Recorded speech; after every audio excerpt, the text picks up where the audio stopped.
Sahabat Oasis Sabda, setiap tanggal 15 September, sehari sesudah pesta salib suci, kita merayakan peringatan wajib Santa Perawan Maria berduka cita.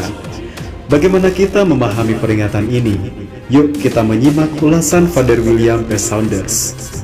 Gelar Bunda Duka Cita diberikan kepada Bunda Maria dengan menitik beratkan pada sengsara dan duka citanya yang luar biasa selama sengsara dan wafat Kristus. Menurut tradisi, sengsara Bunda Maria ini tidak terbatas hanya pada peristiwa-peristiwa sengsara dan wafat Kristus, melainkan meliputi 7 duka cita. Seperti yang dinubuatkan Nabi Simeon yang memaklumkannya pada Maria. Sesungguhnya anak ini ditentukan untuk menjatuhkan atau membangkitkan banyak orang di Israel dan untuk menjadi suatu tanda yang menimbulkan perbantahan dan suatu pedang akan menembus jiwanya sendiri supaya menjadi nyata pikiran hati banyak orang. 7 duka cita Bunda Maria meliputi nubuat Simeon, pengungsian keluarga kudus ke Mesir, kanak-kanak Yesus hilang dan diketemukan di Bait Allah, Bunda Maria berjumpa dengan Yesus dalam perjalanannya ke Kalvari, Bunda Maria berdiri di kaki salib ketika Yesus disalibkan, Bunda Maria memangku jenazah Yesus setelah ia diturunkan dari salib, dan kemudian Yesus dimakamkan. Secara keseluruhan, nubuat Simeon bahwa sebilah pedang akan menembus hati Bunda Maria digenapi dalam peristiwa-peristiwa tersebut. Oleh sebab itu, Bunda Maria terkadang dilukiskan dengan hatinya terbuka dengan 7 pedang menembusinya.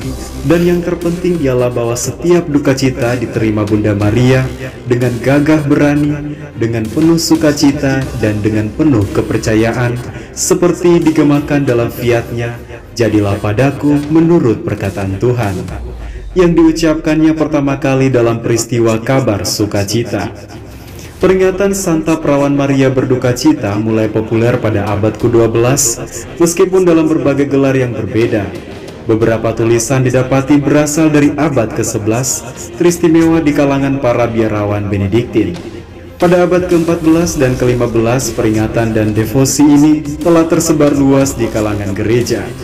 Yang menarik, pada tahun 1482, peringatan ini secara resmi dimasukkan dalam Misale Romawi dengan gelar Santa Perawan Maria Bunda Berbelas Kasihan, Our Lady of Compassion, dengan menekankan kebesaran cinta kasih Bunda Maria yang diperlihatkannya dalam sengsara bersama putranya. Duka cita Bunda Maria melampaui duka cita siapapun, oleh sebab ia adalah Bunda Yesus yang bukan hanya putranya melainkan juga Tuhan dan Juru Selamatnya. Bunda Maria sungguh menderita bersama putranya. Pada tahun 1727, Paus Benediktus ke-13 memasukkan peringatan Santa Perawan Maria Bunda Berbelas Kasihan dalam penanggalan Romawi yang jatuh pada hari Jumat sebelum hari Minggu Palma. Peringatan ini kemudian ditiadakan dengan revisi penanggalan yang diterbitkan dalam Misale Romawi tahun 1969. Pada tahun 1668, peringatan guna menghormati 7 duka cita Maria ditetapkan pada hari Minggu setelah tanggal 13 September, yaitu Pesta Salib Suci. Peringatan ini kemudian disisipkan dalam penanggalan Romawi pada tahun 1814, dan Paus Pius ke-10 menetapkan tanggal yang permanen, yaitu tanggal 15 September sebagai peringatan 7 duka Santa Perawan Maria, yang sekarang disederhanakan menjadi peringatan Santa Perawan Maria berduka cita. Penekanan utamanya di sini adalah Bunda Maria yang berdiri dengan setia di kaki salib, di mana putranya meregang nyawa seperti dicatat dalam Injil Santo Yohanes. Ketika Yesus melihat ibunya dan murid yang dikasihinya di sampingnya, berkatalah ia kepada ibunya, "Ibu, inilah anakmu." Kemudian katanya kepada murid-muridnya, "Inilah ibumu." Konsili Vatikan II dalam konstitusi dogmatis tentang gereja menulis, "Ia sesuai dengan rencana Allah berdiri di dekatnya. Disitulah ia menanggung penderitaan yang dahsyat bersama dengan putranya yang tunggal. Dengan hati keibuannya, ia menggabungkan diri dengan korbannya yang penuh kasih menyetujui persembahan korban yang dilahirkannya. Santo Bernardus menulis, "Sungguh, ya Bunda Maria, sebilah pedang telah menembus hatimu. Ia wafat secara jasmani oleh karena kasih yang jauh lebih besar daripada yang dapat dipahami manusia.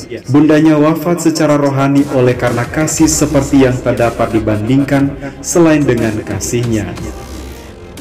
Dengan menekankan belas kasihan Bunda Maria, Bapa Suci kita Paus Yohanes Paulus II mengingatkan umat beriman, Bunda Maria yang tersuci senantiasa menjadi penghibur yang penuh kasih bagi mereka yang mengalami berbagai penderitaan, baik fisik maupun moral, yang menyengsarakan serta menyiksa umat manusia.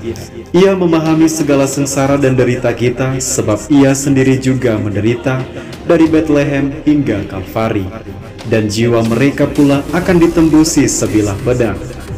Bunda Maria adalah bunda rohani kita, dan seorang ibunda senantiasa memahami anak-anaknya serta menghibur dalam penderitaan mereka.